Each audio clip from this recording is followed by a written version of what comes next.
Hello everyone, this is Shaira Mijoy Braza and now I am going to discuss a lesson in Education 7, Assessment in Learning 2.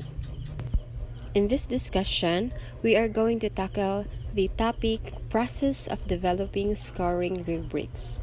But before anything else, let us first know what is scoring rubric. A scoring rubric, it is a coherent set of criteria for students' work that includes description of levels of performance, quality, and the criteria. So, scoring rubric are typically employed when a judgment of quality is required and may be used to evaluate a broad range of subject and activities. In the process of developing scoring rubrics, it has basic steps. First is identify the appropriate criteria to assess. It entails the identification of the qualities and attributes that the teacher wishes to observe in the student's output that would demonstrate their level of proficiency. Next is for each criteria, formulate the description of performance along a continuum of quality. This means that after defining the criteria for the top level of performance is the identification and definition of criteria for the lower level of performance. So, in other words, you are asked to determine the type of performance that would constitute the worst performance, a performance which would indicate lack of understanding of the concept being measured. We have here analytic rubrics. Analytic rubric, it articulates level of performance of each criterion. An example of analytic rubric is the recitation rubric. Using the recitation rubric, the teacher could assess whether a student has done poor, good, or excellent job in creating ambience and distinguish from how well the student did it. While in holistic rubric, it assigns a level of performance by assessing performance across multiple criteria as a whole. It is used when quick or gross judgment needs to be made if the assessment is a minor one, such as a brief homework assignment to quickly review and view students' work. In short, analytic rubric identify and assess components of a finished product, while holistic rubrics assess students' work as a whole. Next is the another type of rubric, which are general and task-specific rubrics. First is the general rubrics. General rubrics are particularly useful for fundamental skills such as writing, mathematical problem solving, and general traits like creativity. They contain criteria that are general across tasks, that's why they can be reused. We have an example of general rubric. In this rubric, as you can see, it has the performance descriptor. It gives the meaning of the student's ability or performance that has been presented. Next is the scale scoring. It shows the level of students' mastery. This example of general rubric suggested if the student needs an improvement or the student meet the standard performance, and as you can see, it has no specific task. Next is a task-specific rubric. Is unique to a specific task. You can use a task-specific rubric as a reliable assessment of performance on a specific task, such as gives an answer or specifies a conclusion. However, a task-specific rubric is time-consuming and difficult to create for all the different tasks you'd like to assess. However, it makes scoring easier.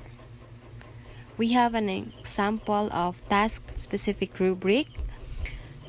As you can see, it has specific tasks. This task must be performed by the student, so it will be labeled to the certain task that the student performed. So, let's proceed to the importance of rubrics.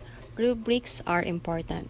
With the scoring rubric, students and teachers are clarified because they clarity for students the qualities their work should have.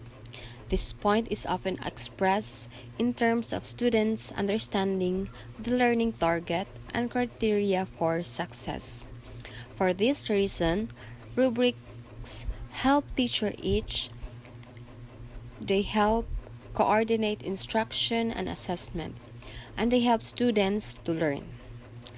So we have here Brookhart 2013 explain how rubrics can ensure learning. First is rubric helps teachers teach. When teachers develop the rubrics, they get very much clarified with the criteria by which learning will be assessed, and so will become more focused on what to teach and against what criteria student success will be measured. Next is rubric helps students learn. The criteria and performance level description in rubrics helps students understand what performance and criterion of performance are expected of them. Next is rubric help coordinated instruction and assessment by Brookhart 2013 explains. Most rubrics should be designed for repeated use over time on several tasks. Students are given a rubric at the beginning of a unit of instruction of an episode of work.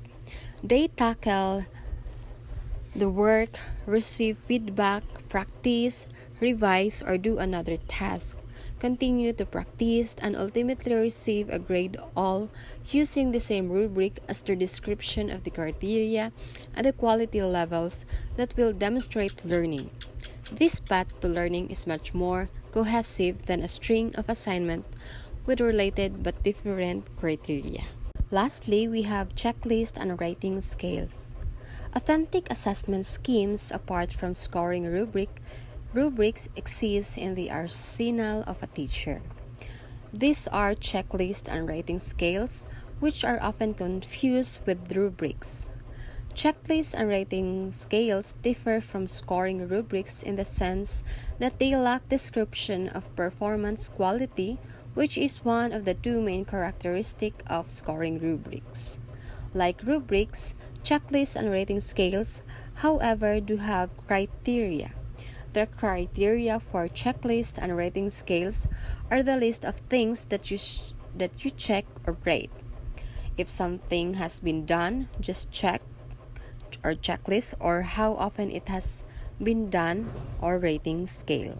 For further discussion, a checklist is a list of specific characteristics with a place for marking whether that characteristic is present or absent.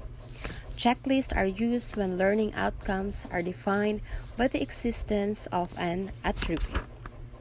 Also, checklists used to make sure that students have followed directions for an assignment, that they have all the required parts some project, or that they have followed format requirements for a report.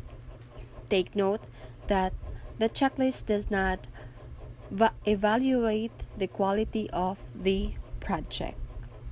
Also, checklist does not include an evaluation of the quality of the research report that may include criteria for the analysis of the topic or subject of the research report, sound reasoning and logical analysis of findings, coherence of thoughts. Next is the rating scale. A rating scale is a list of specific characteristics with a place for making the degree to which each characteristic is displayed. An example is a frequency rating scale that lists the frequency with which some characteristics are observed.